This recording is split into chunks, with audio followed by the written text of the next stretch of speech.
कहते हैं कि एक पिता के लिए उसकी औलाद से बढ़कर कुछ नहीं होता, लेकिन कई बार ऐसे भी मामले सामने आते हैं जो रिश्तों की सारी मर्यादाओं को तोड़कर आगे बढ़ जाते हैं। कुछ ऐसा ही हुआ उत्तर प्रदेश के फतेहपुर में, जहां एक पिता ने अपने ही 2 बेटों के साथ मिलकर अपने ही बड़े बेटे की जिंदगी उससे छीन ली। और जब आप इसके पीछे की वजह जानेंगे तो वो तो और भी ज्यादा चौंकाने वाली है कि क्यों एक पिता ही अपने बेटे का कातिल बन गया। मामला उत्तर प्रदेश के फतेहपुर के बिंदकी कोतवाली क्षेत्र का है, जहां कुरैया गांव के रहने वाले रामकृपाल सोनकर के 3 बेटे हैं, जिनमें लवकुश सोनकर उर्फ छोटे सबसे बड़ा था।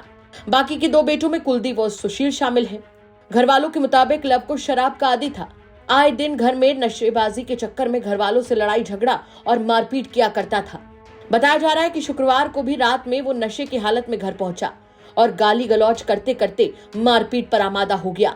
इसी बीच आए दिन लवकुश की हरकतों से परेशान पिता अपने 2 बेटों कुलदीप और सुशील के साथ मिलकर घर में ही भूसे की कोठरी में उसे पकड़ कर ले गए और उसे बांध दिया।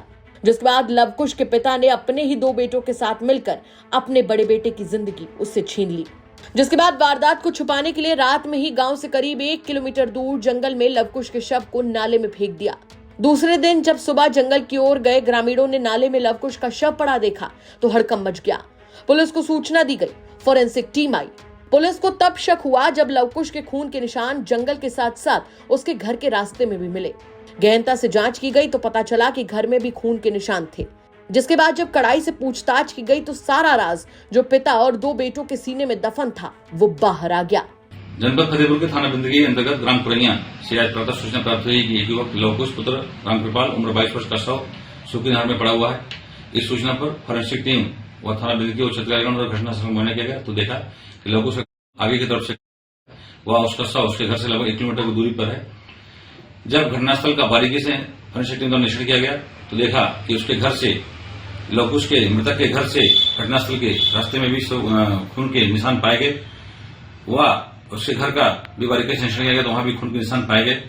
इस पर मृतक के परिजनों आसपास के लोगों से कड़ाई से पूछताछ किया गया तो मृतक के पिता रामकृपाल ने अपनी गलती स्वीकार करते हुए बताया कि उसका लड़का लवकुश शराब पीने का आदी था। वह प्रतिदिन शराब पीकर के घर के लोगों से गाली गलौज और मारपीट करता था। कल रात 9 बजे शराब पीकर घर पे आया और घर के लोगों से गाली गलौज मारपीट करने लगा। गुस्से में रामकृपाल ने अपने लड़के लवकुश और अपने लड़के कुलदीप व सुशील के साथ छुरी से उसका गला रेत दिया और शव को छिपाने के उद्देश्य से सूखी नहर में फेंक दिया। अभियुक्त रामकृपाल की निशानदेही पर घटना में प्रयुक्त अदला कर छुरी को बरामद कर लिया गया है। वह घटना के समय रामकृपाल द्वारा पहने गए कपड़ों को बरामद कर लिया गया जिसपे खून के छींटे पाए गए हैं। शव को कब्जे में लेकर के पंचायतनामा की कार्रवाई करके पोस्टमार्टम भिजवा दिया गया है। अभियुक्तगण रामकृपाल, सुशील व कुलदीप को हिरासत में ले लिया गया है और सब अधिक कार्रवाई कराई जा रही है। फिलहाल तीनों ही बाप बेटे पुलिस की गिरफ्त में हैं, लेकिन रिश्तों में उलझी मर्डर की कहानी इलाके में चर्चा का विषय बनी हुई है। फतेहपुर से नीतीश श्रीवास्तव की रिपोर्ट, यूपी तक।